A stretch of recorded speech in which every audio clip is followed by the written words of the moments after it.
So, qualifying around Zandvoort has been completed for the 2024 Dutch Grand Prix, and although the rain did not arrive, we had a very action-packed and dramatic session to set tomorrow's grid for the race. So, without further ado guys, you know how it is on this channel, 5 things that we learned from Dutch Grand Prix qualifying. So, the first thing that we learned even before qualifying started, realistically, Logan Sargent was not going to take any part in today's qualifying session. He had a very nasty crash in final practice this morning around Zandvoort. Thankfully he was alright, but his car was anything but. His car was absolutely wrecked. He was on fire. He had to jump out of the car, red flag the session and everything. The main thing is that he's okay, but he did not take any part in this session. He lines up P20 on the grid tomorrow if his car is even able to get fixed in time, which I imagine his mechanics will be able to do. But it was a very bittersweet day for Williams, because that was the bitter, but the sweet was Alex Albon, P8,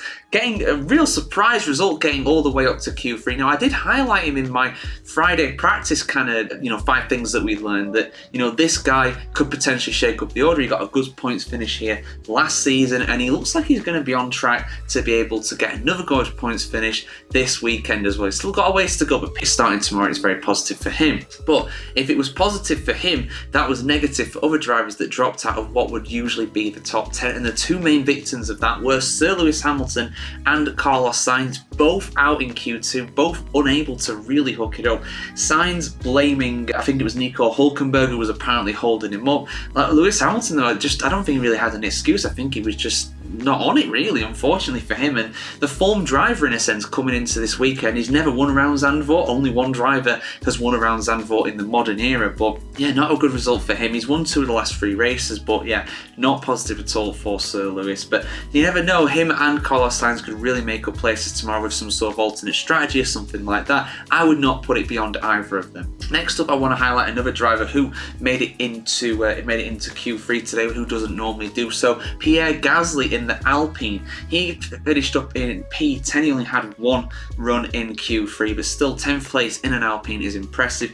I think getting a podium like he did last season is very much off the cards. I cannot really see that happening realistically, but you never know. Stranger things have happened. We've seen it before, where I don't think he started too far up the grid last year. But still, solid points could be on the cards for him. He gets a good start, gets some good strategy calls, takes advantage of a safety car or something like that. You never know. But yeah.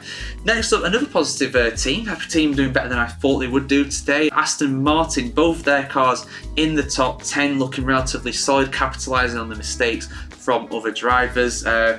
Fernando Alonso up in P7, Lance Stroll in P9. Now, it's not really going to break the bank. It's not something too spectacular, really, if we're being honest. That is where they should be. That is the minimum of where they should be. But still, they haven't been doing that too consistently. And they have been getting some points scores together recently. It's particularly in the hands of Alonso, of course. So, yeah, Alonso, you never know. Again, another guy who got on the podium unexpectedly last year. Could he repeat that again tomorrow? We'll have to wait and see.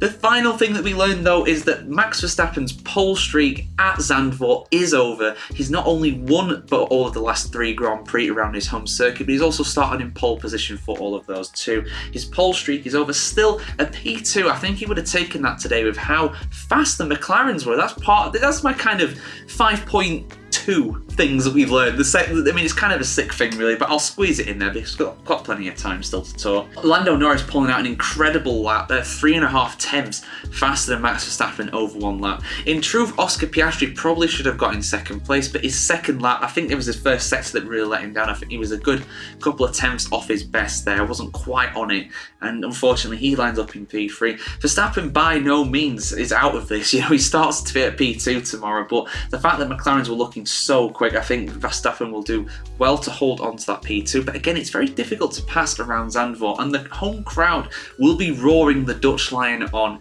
tomorrow as well. But yeah, Lando Norris looking very good in terms of pure pace, but McLaren looking the fastest out there. Mercedes not looking bad. George Russell, I think he got P4 in the end, but yeah, Lewis Hamilton unfortunately letting the team down a little bit today, unless he was held up for some reason, I don't know. But either way, I'm sure you'll get good points tomorrow. But yeah, there we go guys, 5 things that we learned from the Dutch Grand Prix qualifying in 2024. Those are my main takeaways. What are yours? Let us know in the comments below. And who's your prediction for the race victory tomorrow? Let us know in the comments below. And of course, keep it subscribed, like, share, comment, and ring the bell as well to see much more Formula One content just like this.